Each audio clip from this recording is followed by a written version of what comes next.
Sa itu tadi artinya satu atau sopo ya. Nah, sopo ini yang artinya bersatu. Jadinya orang Lombok itu dari nenek moyang kita menjunjung tinggi nilai persatuan. Nanti setelah isyarat kita akan ada sedikit sosialisasi masalah YRC. YRC ini tempat pengaduan warga masalah pelayanan publik, baik mungkin masalah kesehatan, kemudian administrasi kependudukan dan berbagai.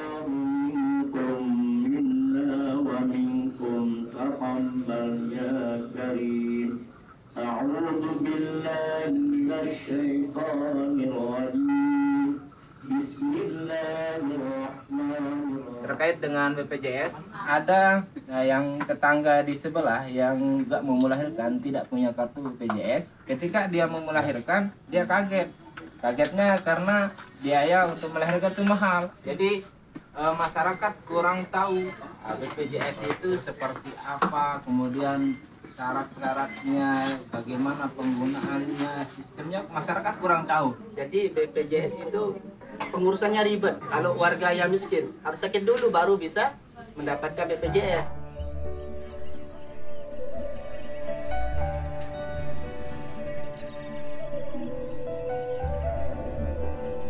Bismillahirrahmanirrahim. Assalamualaikum warahmatullahi wabarakatuh. Jadi tiba para remaja, kami mohon kehadirannya untuk hadir di musala karena petugas dari puskesmas sudah ada di tempat. Pemeriksaan dengan metode IVA. Mungkin ada ibu-ibu yang mau bertanya, silakan ibu-ibu. Kalau nih BPJS ini apa terkandung penyakit? Penyakit tertentu Semua penyakit ibu. Oh, selapu penyakit tuh. Mungkin ini Bu masalah BPJS istilahnya yang membuat kakak sebelum anak lahir itu banyak yang belum ngerti ya. Ini kan pembuatan BPJS kan diharapkan sedini mungkin. Biasanya kan kita bisa tahu laki perempuannya kan ketika bayi sudah USG-nya 5 bulan biasanya kan. Kalau yang itu saya belum paham betul. Artinya gini, yang jelas cuma dianjurkan aja untuk membuat. Nanti untuk nama saya belum paham betul.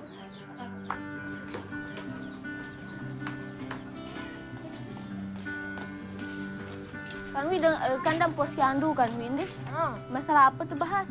Masalah no BPJS.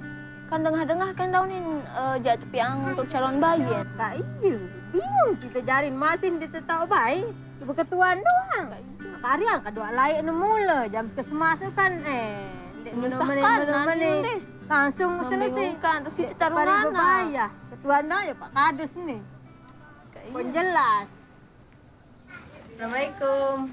Waalaikumsalam warahmatullahi wabarakatuh. Kan marak uni ibu saonek nu anak tak deman lahir nu tapi angkat BPJS uni. Berembe ni cerita. Jadi selama ini penelusuran itu sebagai kepala dusun, kemudian penelusuran teman-teman searah oleh Ospam, belum kita temukan pembuatan BPJS bagi anak yang belum dilahirkan. Kenapa? Di sana nanti terjadi kebingungan. Kita namakan siapa ini anak? Jenis kelamin. Ya, jenis kelaminnya bagaimana? Atas nama laki, ternyata yang lahir perempuan. Nanti namun BPJS namun dengan betiano bebayanya nih. BPJS PBI itu adalah BPJS yang dibayarkan iurannya oleh pemerintah daerah. Makanya besok kita sama Pak Kadus pergi ke BPJS langsung memperjelas apakah itu benar atau bagaimana. Insya Allah kita gali informasi. Ya.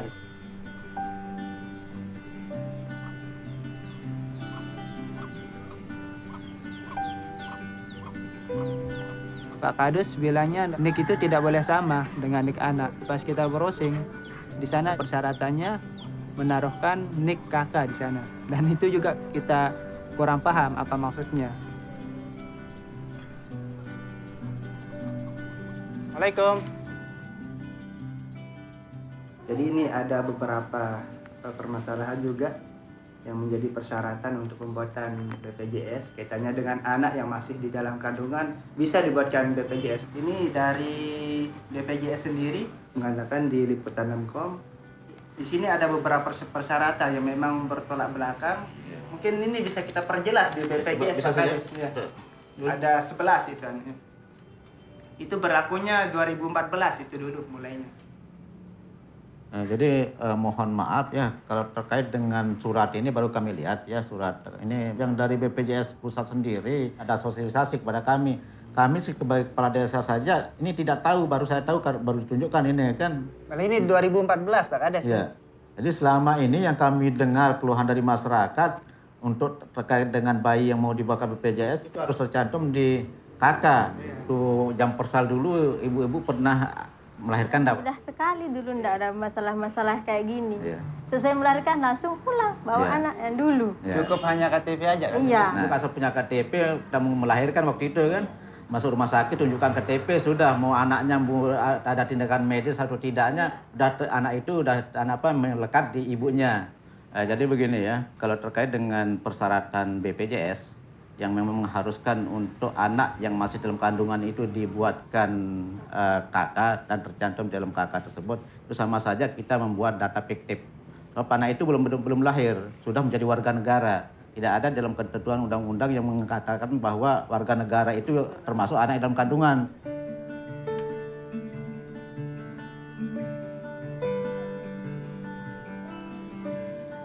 Jadi begini Pak Kadus, tadi kita sudah ke kantor desa sama Mbak Dina, mendampingi warga kita yang lagi hamil kemarin itu yang sudah kita ngomong sana.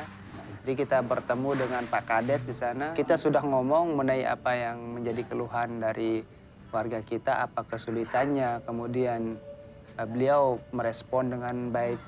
Cuman sesuai dengan apa yang kita tunjukkan tadi sama Pak Kades, apa yang sudah di-download itu ternyata suatu hal yang baru.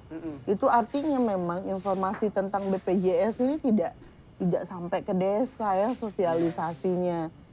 Saya belum begitu paham bagaimana cara mainnya. Bagaimana cara mainnya dalam arti kata bagaimana kita memprosesnya. Seperti kakak calon bayi yang belum dilahirkan. Nah ini kebetulan kan besok kita mau ke Gerung. Jadi insya Allah di sana nanti kita pertanyakan sejelas-jelasnya. Makanya besok itu mungkin ada teman yang membantu untuk besok masalah kamera tersembunyi itu. Oh, ya. Nanti Jadi gimana nih Pak Kadus supaya maksudnya seperti kata Pak Kadus supaya kita nggak kena konsekuensi. Kamera tersembunyi itu rencananya kita memang benar-benar pakai dan memang benar-benar tersembunyi. Yang jelas kayak sponsor tuh lah. Ngerti siapa takut.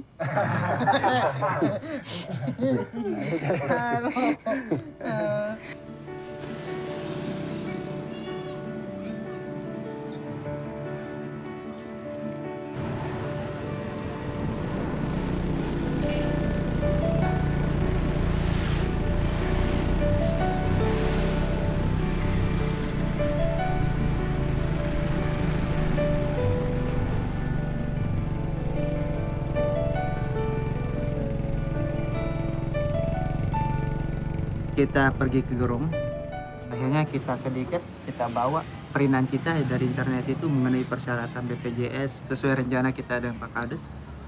Kita mau ada kamera tersembunyi kan untuk mendapatkan bukti bahwa begini loh pelayanan publik yang ada di Lombok Barat. Gimana Bu? Ini yang mau tanya cara kita ngurus BPJS, Ibu, adik saya dia hamil. Oh, udah pernah periksa di bidan? Dikasih Gimana tahu, periksanya? dikasih tahu sama Ibu Bidan. Tapi apa ya? Dia bingung soalnya kan belum tahu anaknya. Niknya dilihat, nomor niknya kan sama, nik di kakak itu muncul di KTP itu sama pas foto ya, apa lagi? Buku KIA-nya. Buku KIA. Berarti ini kan BPJS-nya untuk ibu. Berapa? Kalau untuk anak gimana? Anaknya Anak yang nanti di- setelah lahir ada keterangan lahir nanti Bu. Oh, baru dibuatkan Iya, BPJS. sekarang kan belum tahu namanya siapa nanti. Ini juga Bu kemarin penjelasannya masalah anak itu mau dibuatkan apa? Kan belum lahir Pak. Berarti tidak perlu ya Bu ya? Mana mau buatin kakak, anak keterangan lahirnya belum ada. Kemarin yang anu kan yang download ini masalah anunya, Itu PNS itu, Ah. anak PNS. yang anu ini. Oh, anak PNS. Belum lahir itu. Coba kita mau Nah. perjelas, kayaknya agak ribet ya, anu, supaya lebih jelas anunya. Nah, ini kan ada Ya, bukan penerima upah tuh PNS. PNS ya. Ada yang ditanggung sama pemerintah itu.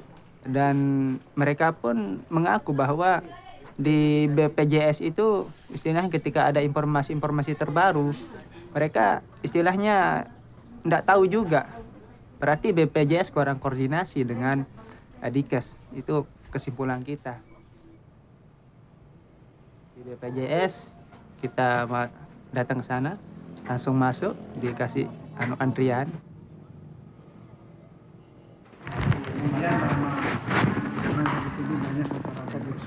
Iya, makanya itu yang jadi permasalahan di desa. Jangan di ini, dapat cukup menggunakan nama ibunya dulu. Misalkan bayi Nurul Sarina, bayi Nurul, atau bayi Fikri, bisa. Tanggal lahir yang dipakai.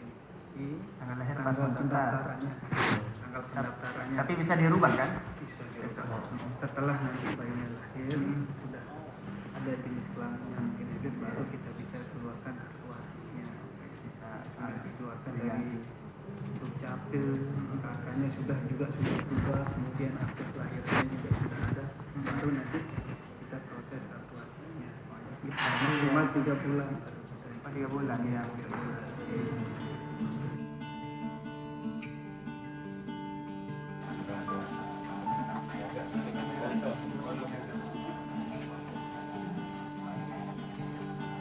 Jadi setelah saya tanyakan mengenai pembuatan BPJS yang PBI, ternyata di sana tidak diterima. Kemudian saya langsung buka tas, ya melihatkan hasil yang saya dapatkan di internet kemarin. Yang pertama itu masalah NIK kan, NIK nomor induk keluarga itu.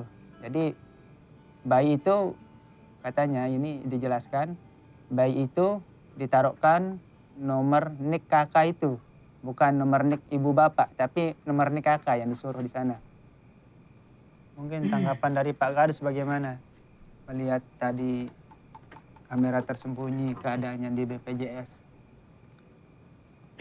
Banyak memang hal yang sifatnya ironi ya kita hadapi dalam dunia pelayanan ya. Benar Pak. Jadi sebagai kesimpulan, nggak bisalah kita andalkan. Sekalipun kita langsung ke dinas sosial, itu sifatnya cuman dispensasi sementara saja. Dan saya kemarin dari Dikes bilangnya ini khusus untuk PNS yang persyaratan calon bayi yang jadi peserta BPJS ini kan. Ini maksudnya kan bayi dalam kandungan peserta pekerja, bukan penyelenggaraan upah. Ini yang dibaca pertama sama yang dari Dikes. Oh ini khusus untuk PNS katanya. Terus? Tetapi setelah saya perjelas di BPJS, oh, ini bukan untuk PNS saja, tetapi untuk semua. Yang penting dia bayar. Itu. Jadi antara informasi dari Dikes dengan BPJS itu tidak sinkron. Ini merasa terinspirasi sekali dengan apa yang dilakukan Pak Kadus. Karena di daerah kami itu jangankan minta informasi, cari informasi ke sana kemari, bahkan diminta diurusin pun tidak mau. Tidak mau diminta diurusin. Kalau mau ya bayar dulu. Harus ada uang untuk pulang pergi. Insya Allah kita ini akan menjadi lebih baik kan apa yang akan kita lakukan. Ini tidak pernah kita didukung apa yang kegiatannya, tidak pernah ditengok. Berembeni ki Pak Kadus masalah BPJS. Tinggal manteh hasil lawan dulu masalah kartuno. Anteh karing semenda insya Allah sogol. Setelah dengan BPJS langsung dok Dikes ngurus untuk BPJS yang PBI. Nah, jadi dari Dikes kemarin tinggal tunggu sekitar 1 bulan jadi insya Allah untuk BPJS yang PBI-nya. Nah, nanti kalau misalnya ada keluarga atau teman kan bisa sudah sampaikan. Mungkin dia mau mengurus sendiri, kalau sudah tahu informasinya bisa disampaikan. Tapi kalau ada hal kurang jelas kan bisa tanya sama Pak Kadus, bisa tanya sama teman-teman OSPAM. Rencana kita, kami ke depan teman-teman OSPAM untuk BPJS ini untuk perubahan supaya lebih bagus. Jadi kita akan ke dinas sosial dulu, ingin melihat daftar-daftar warga kita yang mendapatkan jaminan kesehatan.